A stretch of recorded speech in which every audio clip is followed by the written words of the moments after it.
noches. Vamos a dar inicio a la reunión de Tractemos de este año. Así que todos bienvenidos. Y bien, contamos con el apoyo de Pharma también, agradecimiento a ellos. Y como primera reunión, tenemos al selecto equipo de la clínica Indisa, conformada por la doctora Paula Calderón y el doctor René Ross. Un interesante tema, enfermedad inflamatoria y epidemia. Así que, por favor. Primero que nada, agradecer a la CTE por invitarnos con la Paula de Técnica Indiza, pues somos un equipo medio nuevo que está armando. Y elegimos este tema de enfermedad inflamatoria y gestión VIH a raíz de un paciente. Y la idea es ir como contando toda la experiencia del paciente desde que lo tomamos hasta la resolución final, abordando diferentes temas que puede tener un paciente VIH positivo en la vida real. Es un paciente sexo masculino, de 24 años, antecedentes individuales y diagnosticado en el 2019, en terapia antirretroviral, esto fue en el centro, con carga inyectable desde el 2020, y en 2021 había tenido un antecedente de una fístula perianal. Si lo ponemos como en la línea de tiempo, que es la que vamos a ir viendo, en 2019, su diagnóstico de VIH, tenían fichas anteriores en un acceso perianal drenado en noviembre del 2020, en julio del 2021 una fístula perianal, que se había hecho una fistulotomía, y llega a consultar a nosotros el año 2023 con un cuadro de aproximadamente un mes y medio de evolución de diarrea, rectorragia, mucus y pus. Y nos pone como en el centro el primer tema que vamos a tocar, que es la diarrea en el paciente VIH, que fue lo primero que enfrentamos. Entonces, con respecto a la diarrea del paciente VIH, hasta el 80% de los pacientes presentan cuadros diarreicos recurrente o crónico. De hecho, la diarrea de más de un mes es una etapa B de VIH. Y sus etiologías son principalmente infecciosas por gérmenes habituales, pero hay que considerar gérmenes oportunistas, secundario a las terapias, los multifármacos, la enteropatía asociada a VIH y otros que podrían afectar a cualquier paciente, neoplasias propias del VIH o no, isquemia, enfermedad intestinal, entre otras. Dentro de lo infeccioso, es importante saber que el aislamiento de un germen patógeno es aproximadamente del 50% de los casos y que la presencia de múltiples agentes es mucho más frecuente que en la población general. Y que el principal determinante, que es muy pronto hacia dónde vamos a enfocar nuestra búsqueda o nuestro estudio, hacia dónde vamos a enfocar el estudio depende del grado de inmunosupresión del paciente. Normalmente el conteo SD4 nos orienta hacia qué gérmenes principalmente pueden afectar. Desde cualquier conteo a menos de 200 células, menos de 250, donde van apareciendo parásitos, hongos o incluso micobacterias. Y dentro de las diarreas bacterianas, son en general similares a la población general, lo que sí hay un mayor compromiso sistémico, mayor riesgo de bacteriemia, lo que hay que muchas veces considerar tomar hemocultivo. Diagnóstico principalmente por el propio parasitológico o lo que más usamos nosotros que es el panel gastrointestinal o la asociación de estos. Y el tratamiento en general es similar a la población general. Y en las micobacterias está el Mycobacterium tuberculosis. Y, que es un tema aparte, el Mycobacterium avium complex, que en general es un paciente que tiene conteo muy bajo, o sea, muy inmunosuprimido, y está en el contexto de una enfermedad diseminada, con fiebre, con funciones alteradas, hemorragia, con problemas respiratorios. Los hemocultivos son positivos en el 50% y el diagnóstico finalmente es en deposiciones rentológico mediante tinción. De los parásitos, que uno considera como específicos, está el Pictosporidium, que generalmente da una diarrea autolimitada en adultos, pero en pacientes con enfermedad, o sea, con VIH, puede dar diarreas severas con baja de peso, pero la transmisión general y fecal oral no se considera probablemente una ETS, pero sí hay más riesgo por el método de transmisión. El diagnóstico coproparasitológico, donde se ven con definición de Siemens, ahí en la foto, los oquistes, y está en el panel gastrointestinal que nosotros pedimos habitualmente. La ciclospora, que es un agente de diarrea del tejero, en los pacientes con VIH también es bastante más frecuente, se diagnostica por el coproparasitológico y está en el panel gastrointestinal. El tratamiento en general es la reconstitución inmune, o sea, la terapia antirretroviral más antibióticos específicos como el cotrimoxazol o el ciprofloxacin. Y por último, que es importante destacarla, la isospora peli. ¿Por qué? Porque esta no está en el panel gastrointestinal, por lo tanto es importante el parasitológico con la tinción de Siemens para detectar los oquistes. Y el tratamiento, al igual que la ciclospora, es la terapia antirretroviral y los anteriores. De los hongos, es importante considerar la histoplasmosis. Generalmente también el paciente bien inmunosuprimido, es un compromiso multisistémico. Y en la parte endoscópica, que es lo que puse la foto ahí, es importante destacar que se presentan ulceraciones que pueden afectar todo el tubo digestivo, principalmente el hino terminal y el colon. El diagnóstico generalmente es endoscópico con biopsia, que se le hace histología o como funciones de PAS para hongo. Y existe también, aunque poca disponibilidad, los antígenos urinarios, y los cultivos se demoran aproximadamente 3 semanas y son de poca utilidad. Y el tratamiento es la terapia antirretroviral y los antifungos. Importante destacar el Microsporidium también, que si bien está en la familia de los hongos, es un agente intracelular muy pequeño, pero que produce esporas. Por eso está clasificado acá. Lo que hay que saber es un germen que causa diarrea no inflamatoria, pero el diagnóstico es por parasitológico, parasitológico, condición de Siminicen, pero hay que decirle claramente a los patógenos lo que lo está buscando porque por el tamaño es difícil de encontrar. De los virus, el citomegalovirus, que lo vemos harto en enfermedades inflamatorias, es una reactivación de infección latente, la afectación digestiva, la colitis por citomegalovirus es la segunda después de la retinitis. Y los síntomas van desde sintomático a diarrea crónica, hemorragia digestiva, hasta un megacolontox. Los hallazgos endoscópicos van desde inflamación, con erosiones y úlceras pequeñas, las clásicas úlceras longitudinales del citomegalovirus e incluso la formación de pseudotumor. El diagnóstico, como sabemos, la serología tiene poca utilidad y el diagnóstico es histológico. En diferentes extensiones, como hematoxilina y eoxina, se ven los clásicos ojos de búho, como en la foto, y directamente la inmunohistoquímica para el diagnóstico. En general, la carga viral es de poca utilidad, sirve como más pronóstico de respuesta y los cultivos se demoran aproximadamente 3 semanas, así que tampoco. Y el tratamiento es ganciclovir o valganciclovir, como lo conocemos. Eso es el punto de vista infeccioso. Ahora la enteropatía asociada a VIH, que otra que hay que considerarla, es de las principales causas de diarrea crónica y malnutrición donde no se identifica un agente patógeno.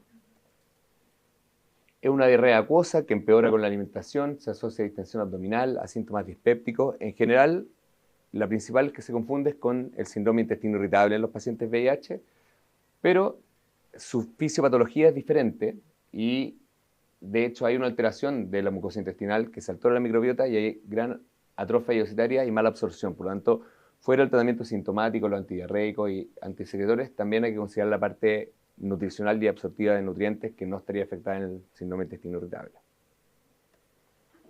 Métodos diagnósticos para la diarrea: el clásico panel gastrointestinal, que tiene 22 agentes, bacterias, parásitos y virus.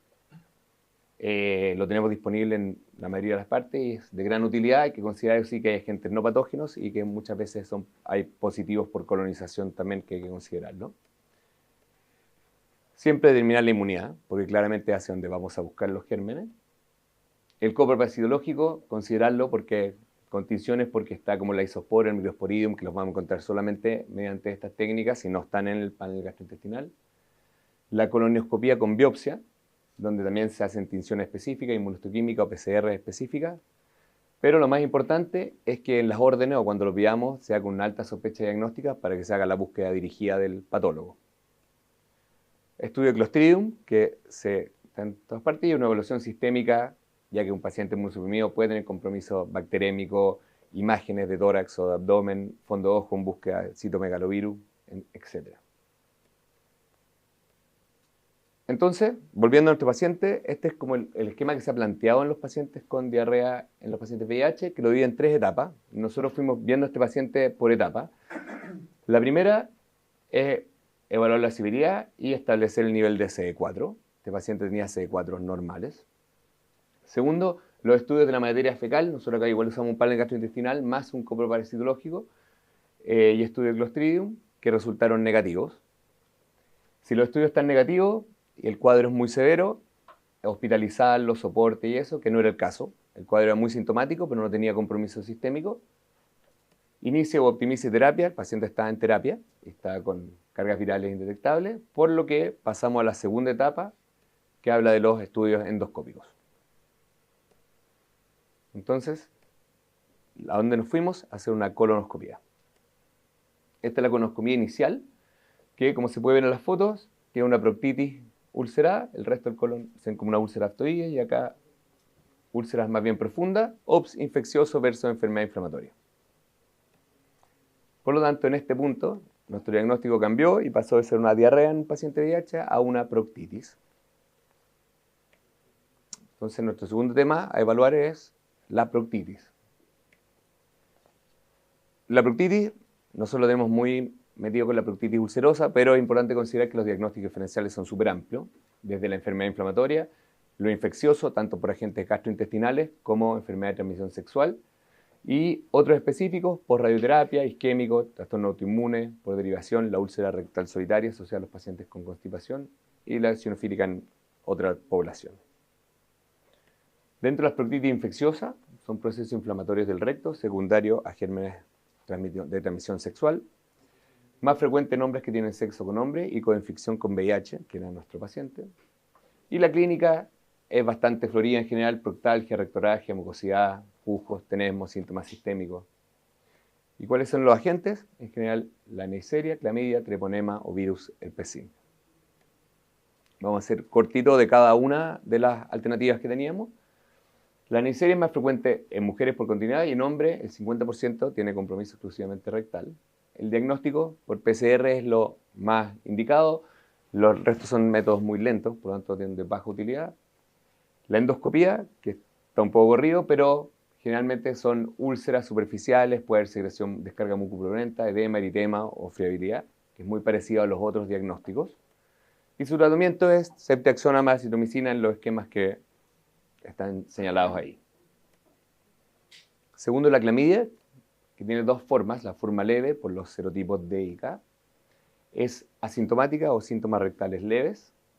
Diagnóstico también por PCR es la elección.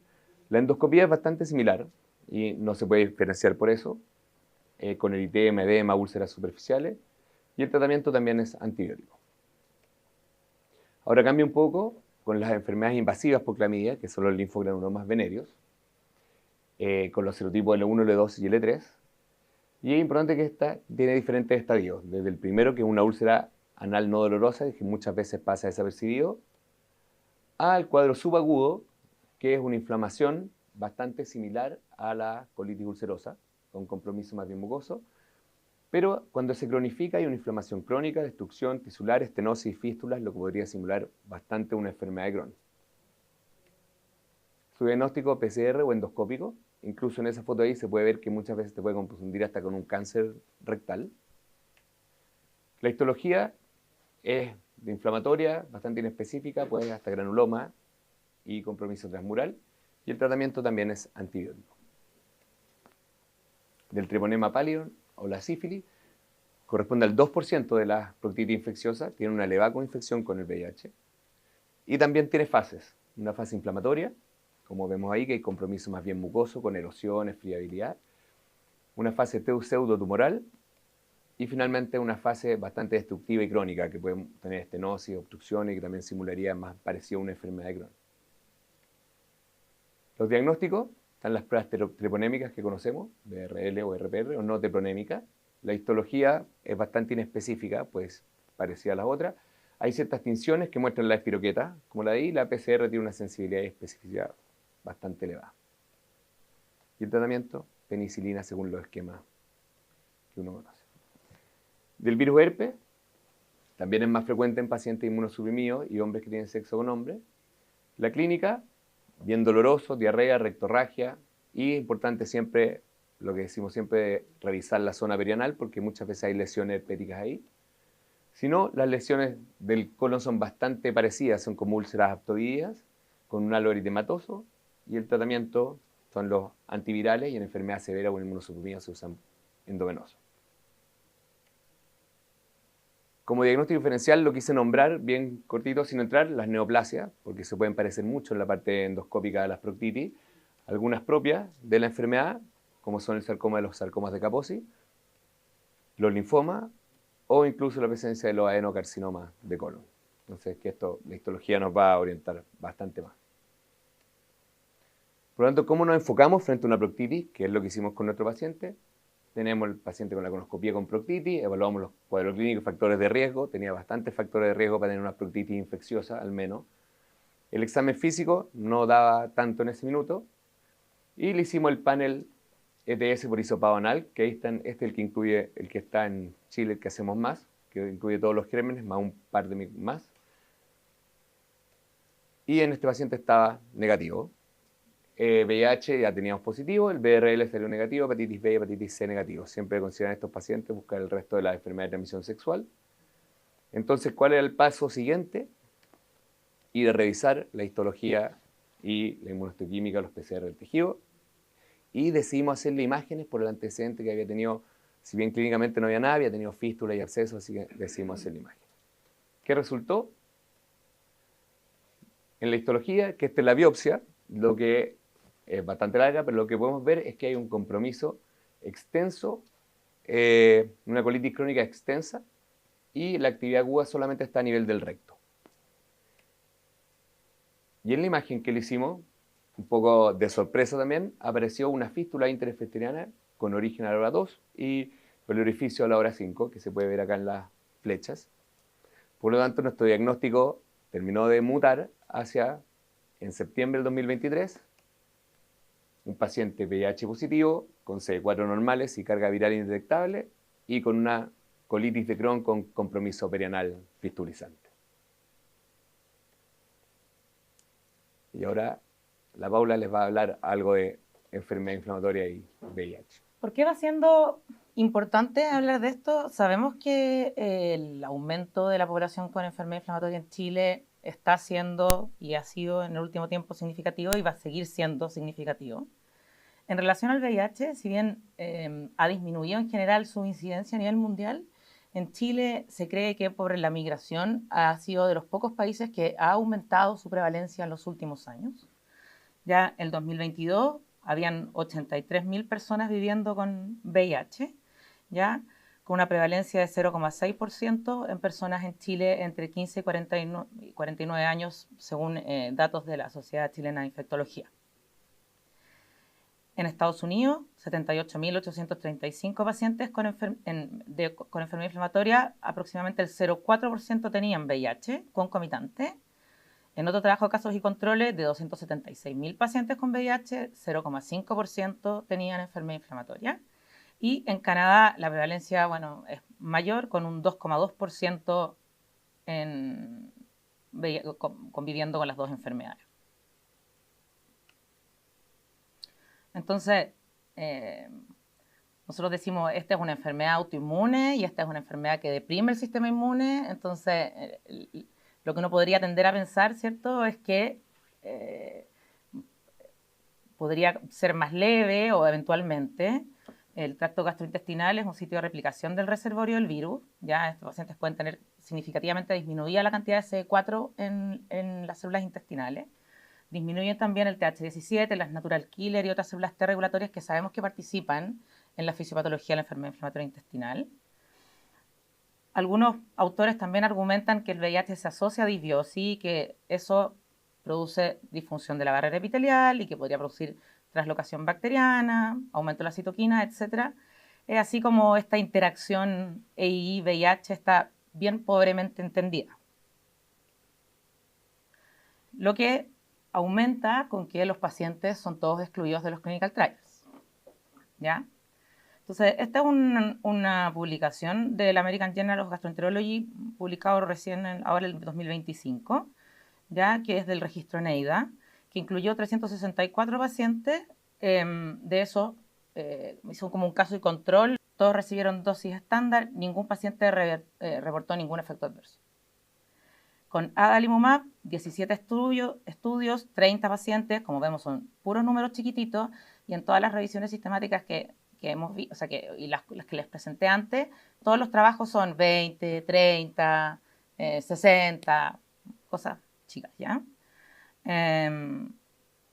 Dos eventos adversos, uno que fue una neumonía por Pneumocystis jirovecii con insuficiencia respiratoria. Importante que ese es un paciente que estaba con infliximab, o sea, tenía colitis ulcerosa, estaba con infliximab y debutó con la neumonía por Pneumocystis. O sea, fue como el debut de su VIH, no es que se haya deteriorado por la terapia, la terapia biológica. ¿Ya? Con etanercept, 56 pacientes, 26 estudios, como prostatitis, cáncer de próstata, aneurisma de la aorta, que no son probablemente tengan mucho que ver con la terapia biológica. Y con infliximab, 19 estudios, 23 pacientes. Aquí llama la atención que reportaron hartos efectos adversos. Sin embargo, les voy a mostrar en una tablita después. La mayoría son cosas como bien sin importancia. Reacciones alérgicas, cosas así. Ya, esta tabla muy poco amigable, pero es para mostrarles solamente que en el paciente que tuvo, uno tuvo tuberculosis miliar, pero tenía CD4 de 50, fue debut de la enfermedad y estaba además en terapia combinada de infliximab con azatioprina. Hay otro que también tuvo reactivación de su TBC, también similares condiciones, y también en terapia combinada, y hay uno que hizo listeria meningitidis y también estaba en terapia combinada. ¿Qué recomendaciones hay que da la ECO? Es que estos pacientes pueden ser tratados con terapia inmunosupresora o con terapia, cuando están con terapia antirretroviral y con niveles de CD4 estables. ¿Ya? La azatioprina podría usarse sin riesgo y el metotrexate podría aumentar el riesgo de leucopenia e infecciones severas. Los anti-TNF serían seguros en pacientes con CD4 estables y control estricto. En relación a las antiintegrinas y los antiinterleuquinas, todos los trabajos que hay, o los escasos trabajos que hay en enfermedad inflamatoria, han dado buenos resultados, sin embargo, son de pocos pacientes. Las series más grandes son enfermedades reumatológicas, pero también todos los resultados son buenos. Entonces, la verdad es que la información que tenemos es muy escasa y de trabajos muy disímiles entre ellos. De hecho, las formas que dicen, o cómo definen las crisis, cómo definen las infecciones, etcétera, son distintas. Entonces es difícil juntarlos y tomar decisiones al respecto. No hay estudios que hayan demostrado deterioro del curso del VIH por la enfermedad inflamatoria. Es razonable hipotetizar que menos niveles de CD4 podrían modular el curso de la enfermedad inflamatoria intestinal. Hasta ahora no hay conclusiones definitivas debido a falta de definiciones estandarizadas. En términos de progresión de la enfermedad no parecen haber diferencias significativas. Los análisis de seguridad y efectividad de las drogas son todos estudios retrospectivos con poblaciones pequeñas de centros de referencia, lo que hace muy difícil generalizar los resultados. Y la información de la que disponemos sugiere que podríamos usar terapia biológica, pero siempre siendo bien estrictos en seguir el control CD4, estar en conjunto con el infectólogo. Eso. Y también es importante, por esto que se reportó que podría haber aumento de cáncer colorectal, enfatizar en el tamizaje.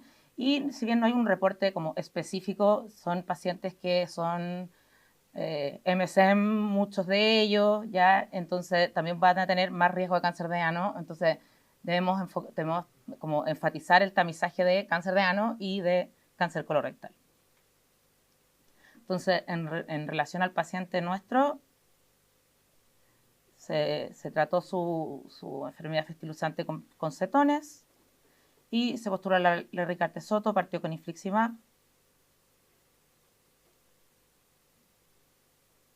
Optimizado, se mantuvo, porque estaba con 10K8, se mantuvo con actividad clínica y endoscópica, tenía niveles no óptimos con enfermedad perianal, así que se subió a 10K4 y ahora está en remisión clínica endoscópica y perianal. Eso.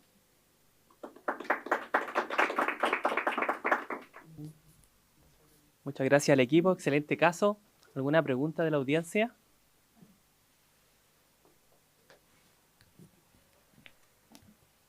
Primero, felicitarlos porque la revisión, que creo que es un update, así que para quienes están en diferido, véanlo completo.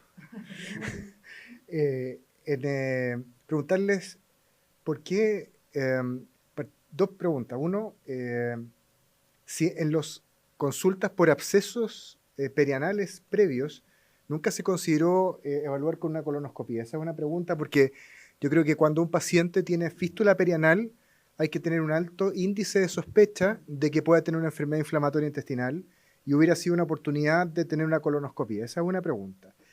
Dos, ¿por qué decidieron iniciar 10 por kilo versus dosis estándar? Y si consideraron, me imagino que por el temor de los efectos adversos, no iniciar terapia combinada de Inflixi con tiopurínico o metotrexato.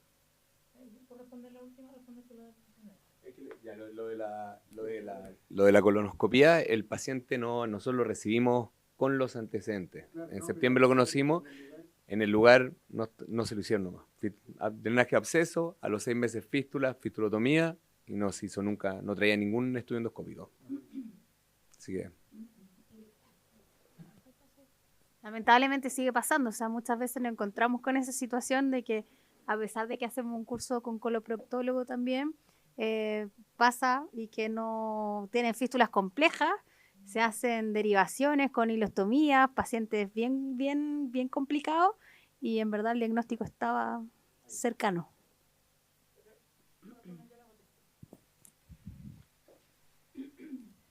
En relación a la dosis de infliximab, bueno, un paciente con enfermedad perianal que sabemos que queremos niveles de infliximab alrededor de 12,5 o más. De hecho, yo creo que quizás nos quedamos cortos y que debimos haber partido con 10 cada 4 de una. Probablemente fue un error partir con 10 cada 8. Ahora pensándolo para atrás, digamos. O sea, porque pensando que era enfermedad perianal y etcétera. Pero también pasa que con estos pacientes uno tiene un poquito más de temor de pasarse. No, solo porque tiene enfermedad perianal nomás. Pero sí. Y en relación a la terapia combinada, vuelvo a insistir que no hay ninguna recomendación pesada, pero como les dije yo, todos los pacientes de las cohortes que han tenido complicaciones graves han estado con terapia combinada. Entonces, yo no usaría terapia combinada en un paciente VIH sin ningún fundamento pesado, porque la verdad es que no hay ninguna información. Ahora, si tiene CD4 bueno y carga viral indetectable, está perfecto, se podría, pero si no... Como en el caso de este paciente. Sí, pues en el caso de este paciente sí, se podría haber usado.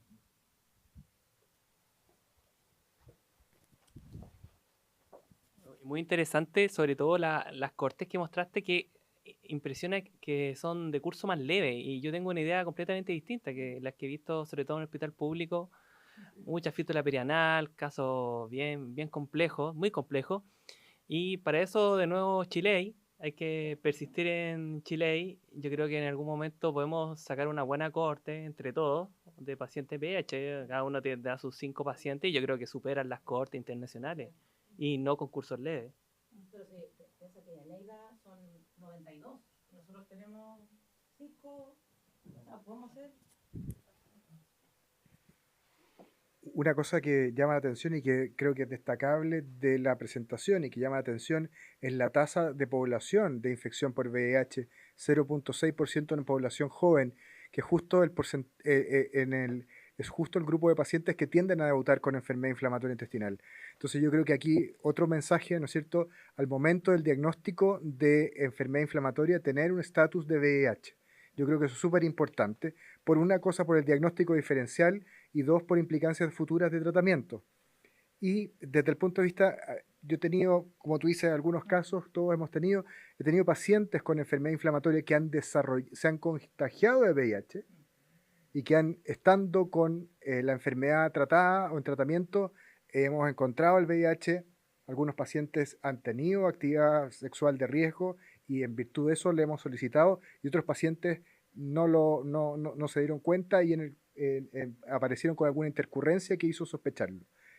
Y también he tenido pacientes que VIH que desarrollan enfermedad inflamatoria intestinal, yo creo que esos son la mayoría, y ahí lo súper importante tener buena comunicación con el infectólogo, porque los primeros casos era, no sé, en la época incluso pre-acceso biológico, que usamos en algunos pacientes tiopurínicos, metotrexato, talidomida, y siempre con el pase del infectólogo, si tienen buen recuento de CD4, hoy día es una enfermedad crónica, como si el paciente fuera diabético, si fuera otra condición que altera el sistema inmunológico, y en general los infectólogos dan el pase. Yo creo que la preocupación, ¿no es cierto?, inicial que uno tiene se va diluyendo con el peso de la evidencia. Y lo tercero, yo diría que no particularmente considerar para el uso de biológicos, por ejemplo, no abstenerse, sino que ver que el paciente esté efectivamente con su VIH bien controlado y usar los mismos criterios que usamos en el resto de los pacientes, porque el retardo del uso de biológicos o la subutilización de estos puede implicar un peor pronóstico para los pacientes.